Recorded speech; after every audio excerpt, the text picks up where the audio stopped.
സംഗീതം പഠിക്കാതെ ഇതെങ്ങനെ സാധിച്ചു? എസ് ജാനകി സംഗീതം ട്രഡീഷണൽ സ്റ്റൈലിൽ പഠിച്ചിട്ടില്ല, പക്ഷേ സംഗീതം പഠിച്ചിട്ടുണ്ട്.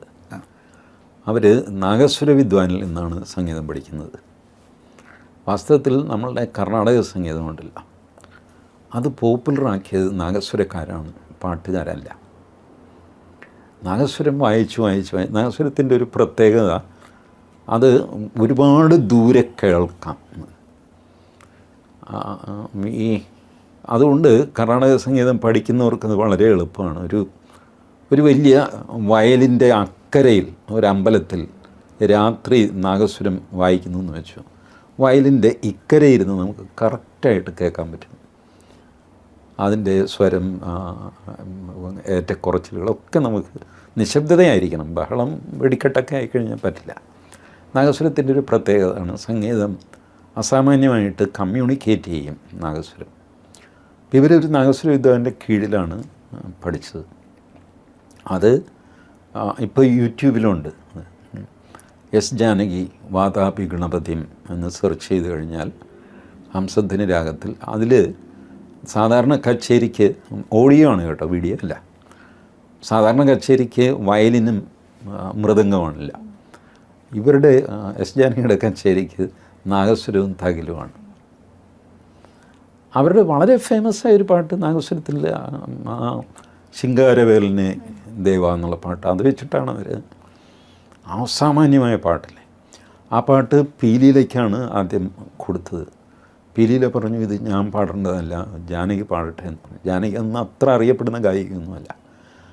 But P Leela was so graceful that സാധാരണ ഒരു ഗായകനോ ഗായികയോ ഇത് എൻ്റെ റേഞ്ചിൽപ്പെട്ട പാട്ടല്ല, നിങ്ങൾ ഇന്ന ആൾക്ക് കൊടുക്കുന്നൊന്നും റെക്കമെൻഡ് ചെയ്യാറില്ല. അവർക്കാവുന്ന പോലെ പാടി അങ്ങ് അവരുടെ ക്രെഡിറ്റിലേക്ക് അങ്ങ് കൂട്ടുക ചെയ്യുന്നു. പക്ഷേ പീലിയില വളരെ ഉദാരമനസ്കനായിരുന്നു. അപ്പോൾ അവർ പറഞ്ഞു ഇത് ജാനകിയെ കൊണ്ട് പാടിക്കണം. അങ്ങനെയാണ് ജാനകി ശിങ്കാരവേലനെ ദേവാന്ന്.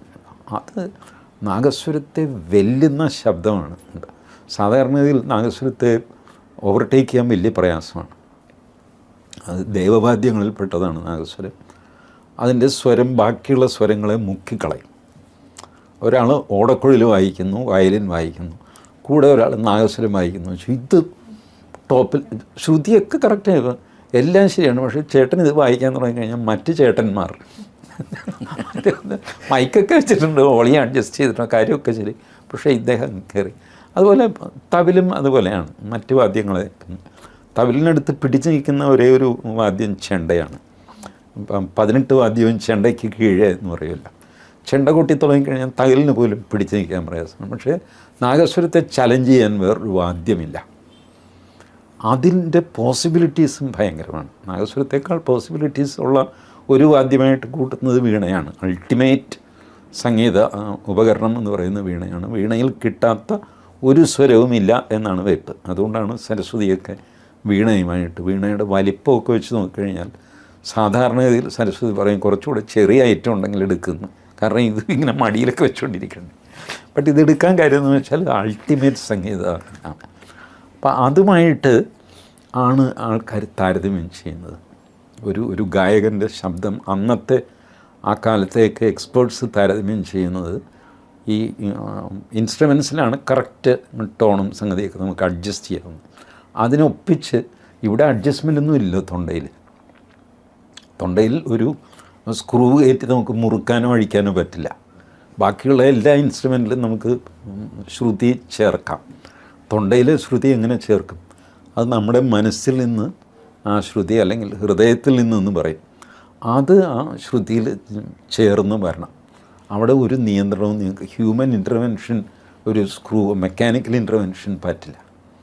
അപ്പം അത് സ്വാഭാവികമായിട്ട് ചെയ്താണ് അവരുടെ തുടക്കം. നാഗസ്വര വിദ്വാൻ്റെ കീഴിൽ പഠിക്കുക എന്ന് പറഞ്ഞാൽ ഈ ഒരു അഡ്വാൻറ്റേജ് അവർക്ക് കിട്ടിയിട്ടുണ്ട്. നാഗസ്വരവുമായിട്ട്